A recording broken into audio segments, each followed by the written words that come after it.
লক্ষ্মীপুরে পুনরায় চালু হলো কালীরহাট বাজার। জনদুর্ভোগ লাঘব ও জনসুবিধার্থে দীর্ঘ 20 বছর পর পুনরায় চালু হলো লক্ষ্মীপুরের কালীরহাট বাজার।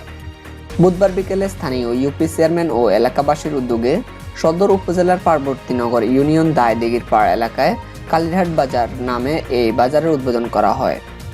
এ সময় উপস্থিত ছিলেন সদর উপজেলার 5 নং পার্বতীনগর ইউনিয়ন পরিষদের চেয়ারম্যান সালাউদ্দিন ভূঁইয়া, ইউনিয়ন আওয়ামী লীগের সভাপতি শ্যামল মজুমদার, সাধারণ সম্পাদক মোস্তফা কামরুল, বাজার কমিটির সভাপতি মনির হোসেন, সাধারণ সম্পাদক আলহাজ চৌধুরী মিয়া, কোষাধ্যক্ষ আব্দুল কাদের সহ অনেকে। বাজারের আয়োজকরা জানায়, এই স্থানে আগের কালীরহাট বাজার ছিল। বাজারটি প্রায় 20 বছর ধরে বন্ধ অবস্থায় পড়েছিল, যার কারণে এলাকায় জনদুর্ভোগ পোহাতে হয়েছিল। দৈনন্দিন বাজারের জন্য যেতে হতো অনেক দূর দূরান্তে। এলাকার জনগণের জনদুর্ভোগ লাঘবে পুনরায় বাজার স্থাপন করা হয়েছে, এতে খুশি এলাকাবাসী। এদিকে স্থানীয়রা জানায়, কালীরহাট বাজার পুনরায় চালু হওয়ায় তাদের দুর্ভোগটা কিছু হলেও লাঘব হবে।